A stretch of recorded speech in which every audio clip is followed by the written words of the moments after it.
नमस्कार, आप देख रहे हैं न्यूज नेशनल फास्ट और मैं हूं आपके साथ नरेंद्र खटाना। इस टाइम मैं मौजूद हूं फरीदाबाद एक ऐसे आश्रम पर जहां पर स्वामी श्री गृषानंद जी सरस्वती मेरे साथ मौजूद हैं और बात की जाए भजन ध्यान साधना की तो महाराज जी इन सभी में परिपूर्ण हैं और चर्चा भी करेंगे इन सभी बातों को लेकर के। तो पहले मैं महाराज जी से यहाँ का एड्रेस पूछता हूँ क्योंकि मुझे एड्रेस मालूम नहीं है। नमो नारायण महाराज जी। नमो नारायण। यहाँ का एड्रेस है संत मत सत्संग बघोला जी। और बघोला ततारपुर रोड या बघोला मांदकोल रोड कह दें या असावटी बघोला रोड कह दें, ये यहाँ का एड्रेस है। क्योंकि गुरु को जो ना भगवान से बड़ा बताया गया जी, और है भी गुरु भगवान से बड़ा, लेकिन कुछ महात्मा वास्तव में ही अपने को भगवान से बड़ा मान लेते हैं जी। जैसे अभी हाथरस में कांड हुआ, हादसा हुआ, जो वहाँ पर भोले बाबा के नाम से जाने जाते थे वो जी। वैसे अगर उनको साधु या महात्मा माना जाए तो कभी भी साधु की या किसी महात्मा की वेशभूषा में नहीं मिले। अच्छे सूट बूट में उनको देखा गया सोशल मीडिया पे भी और वैसे भी। लेकिन जब वहाँ पर हादसा हुआ और वो जो साधु थे महात्मा थे जो भी थे वो अपने को भगवान बताते थे, लेकिन जब वहाँ पर हादसा हुआ क्या उनको मालूम नहीं था कि यहाँ पर हादसा होने वाला, क्योंकि वो तो भगवान थे और भगवान को सारी चीज़ मालूम है। तो अपने जो उनके शिष्य थे उनको बता भी सकते थे, सूचित भी कर सकते थे कि भाई आज यहाँ पर हादसा होने वाला है। तो इस पर आप क्या कहेंगे? हमारे एक संतों ने उपमा दी है पारस की जी, मणि की, अमृत की। ये सभी चीज़ें पर्यायवाची हैं लोगों को समझाने के लिए। वैसे तो ये सारे नाम आत्मा के हैं जी, मगर फिर भी उन्होंने, क्योंकि वैसे आज तक किसी ने नहीं देखी, तो संत कहते हैं कि पारस और संत में, पारस और संत में के तो अंतरा जान। वो कहते हैं कि उसमें डिफरेंस क्या है, के तो अंतरा जान। तो उत्तर भी अपनी तरफ से देते हैं कि वह लोहा कंचन करे, वह जो लोहा है कंचन कर देता है, सोना बना देता है, मगर जो लोहा सोना बना है वो दोबारा किसी लोहे को सोना नहीं बना पाता है। मगर उसका उत्तर देते हैं कि वह कर लें आप समान। संत हमेशा संतों को ही बनाते हैं। जैसे हमारे गुरु महाराज ने हमको शिक्षा दी, अब हमसे तो नहीं हो पा रहा जैसा अभी उन्होंने कहा, मगर उनके गुरु महाराज ने उनको शिक्षा दीक्षा दी, अब वो खरे उतरे। अब हमारा तो अंतिम पता लगेगा कि खरे उतरे या वो कबीर साहब कहते हैं करते नहीं, मुख के बड़े लवार, तिनके मुंह काले होंगे साईं के दरबार में। तो जो उस संत ने कहा, जो शिवहरी या जो भी, ये संत लोग नहीं हैं, ये भोली भाली पब्लिक के लिए जी। ऐसे समझें कि एक तालाब के अंदर पानी पीने गई भैंस या कोई पशु और चारों तरफ से जोंक छुपक गई हो उसको, तो जोंक तब तक नहीं छोड़ती उसे जब तक उसके रक्त को नहीं पी लेती है जी। क्योंकि जोंक का काम है रक्त को पीना, और जब वो रक्त को पी लेती हैं तो उसे छोड़ देती हैं, वो अपने आप हट जाती हैं। तो इन लोगों ने, जैसे उन्होंने कहा कि मैं सृष्टि में लय और प्रलय कर सकता हूं जी जी, और उन्होंने स्वतः को अपने आप को परमात्मा घोषित किया जी। तो मेरा जो कहने का अर्थ है कि हो सकता है परमात्मा हो अपने आप में, कोई भी कुछ बन सकता है। एक कौआ 4 मंजिल की बिल्डिंग पर बैठ जाए और कहे कि मैं तो राजा हूं, तो उसके मानने से राजा नहीं होगा ना। राजा तो तब होगा जब वो पब्लिक कहेगी जी, जब वो पब्लिक कहेगी तब है। तो उन्होंने भी ऐसा ही किया। क्या किया? उन्होंने स्वघोषित परमात्मा बना लिया अपने आप को, जबकि परमात्मा कभी जन्म न मरण दोनों के बीच में नहीं आता है। परमात्मा प्रकृति का प्रकटीकरण करता है और प्रकृति हम सबके प्रकटीकरण का कारण बनती है। नहीं तो मेरा मतलब तो थोड़ा सा है, मैं ज़्यादा न कह करके, जब वो प्रकृति में लय पर लय कर सकते हैं और वो मुर्दे को भी जिंदा कर सकते थे, तो 123 बॉडियां रखी थी, क्या वो उन्हें जिंदा नहीं कर सकते थे?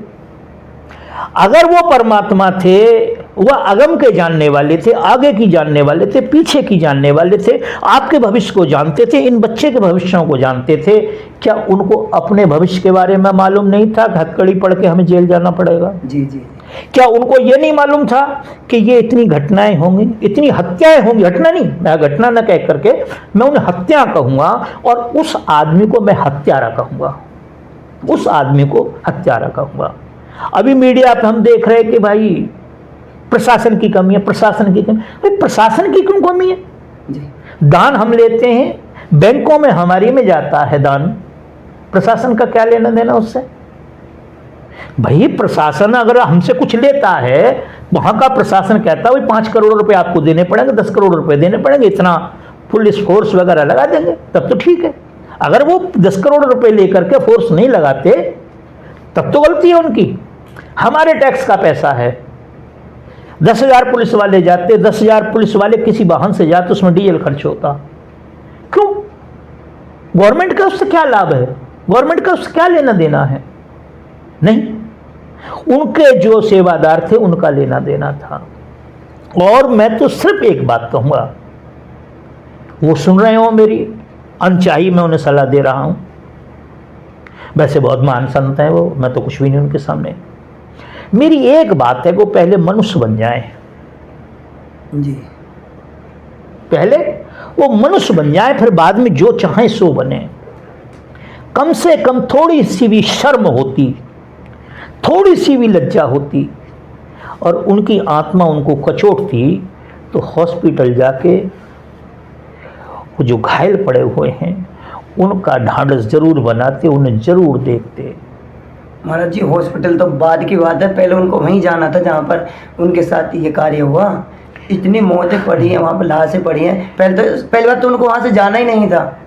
अगर चले भी गए तो घंटा या 2 घंटा या कभी तो उनको मालूम होगी, उन्हें हाथरस जाना था। हॉस्पिटल तो बहुत बात की चीज़ है। मैंने आपसे वही तो कहा कि कहते हैं करते नहीं, मुंह के बड़े लवार, लवार माने होता झूठा। जी जी। जिनके मुंह काले होंगे साईं के दरबार, और ये मुंह काला ही है।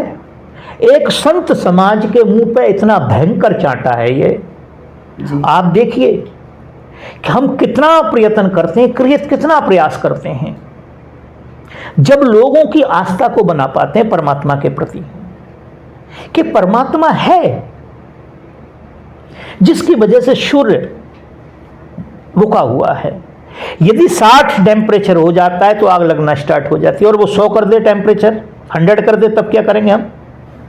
400 प्रति किलोमीटर घंटे की हवा चलने लगे, हम क्या कर पाएंगे? क्या हमारा मकान, क्या हमारी झोपड़ी रह पाएगी?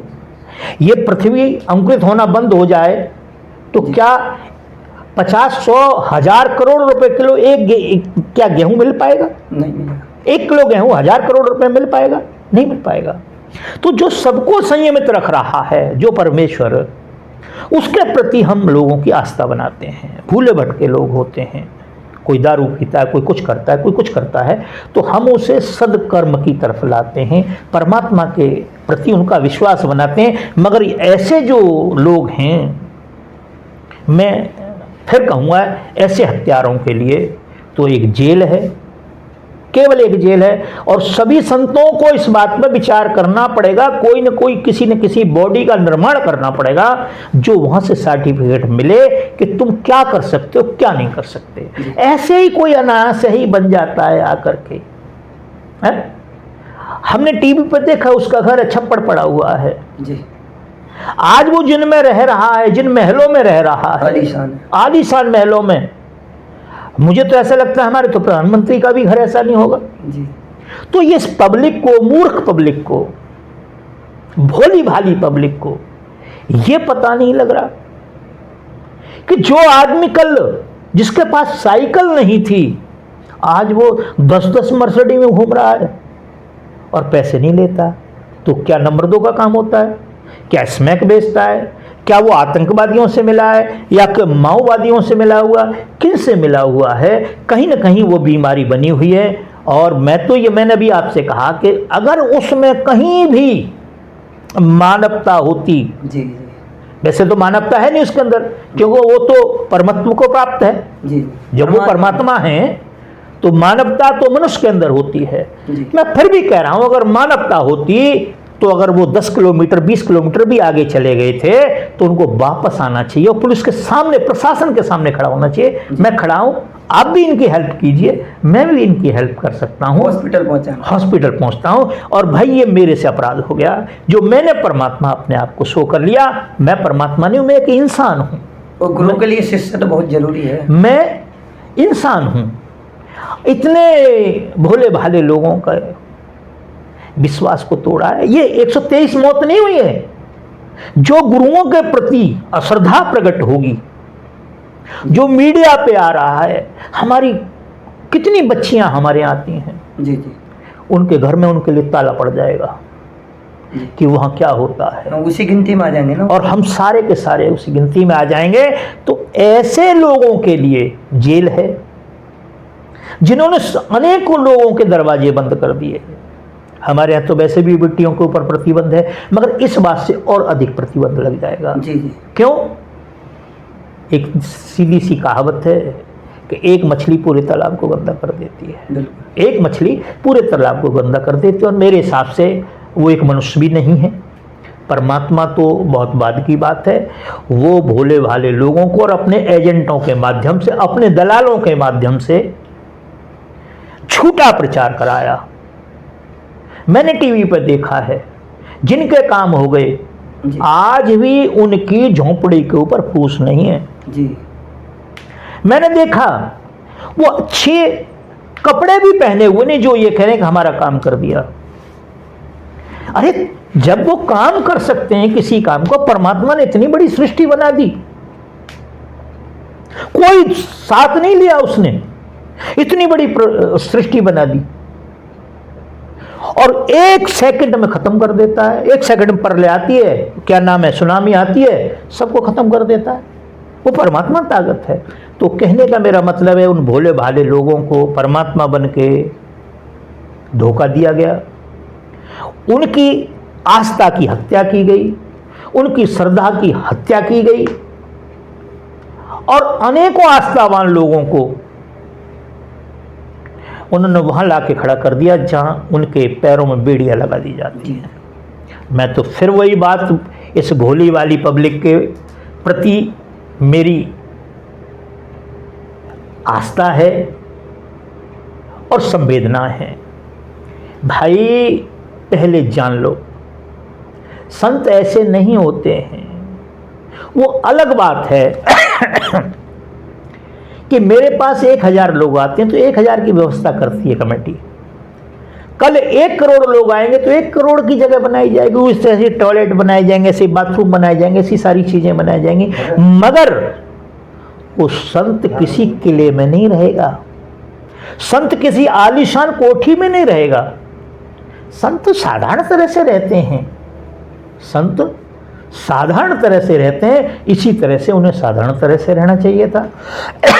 ये अलग बात है, एक ही दिन में 3 सत्संग है तो गाड़ी लेनी पड़ेगी हम, क्योंकि हम 40-40, 50 किलोमीटर की दूरी पे एक दिन में तो पूर्ति नहीं करवाएंगे बस से या किसी चीज़ से या पैदल जाके, इसलिए हमें गाड़ी लेनी पड़ेगी। ठीक है, गाड़ी भी है, पब्लिक की है, गाड़ी भी है, आश्रम की है, जो है सब आश्रम का है। जैसे एक फिल्म आई थी, ये पैसे सब आना सब जनता का है, ये सब जनता का है। और संत को पारदर्शी होना चाहिए, संत को पारदर्शी होना चाहिए, जैसा अंदर वैसा ही बाहर, जैसा बाहर वैसा ही अंदर। मेरी तो कहानी कहना इस बात से। जी धन्यवाद।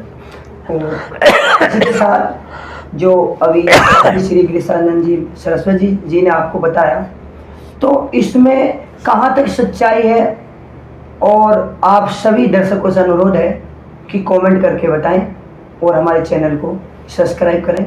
इसी के साथ जय श्री राम।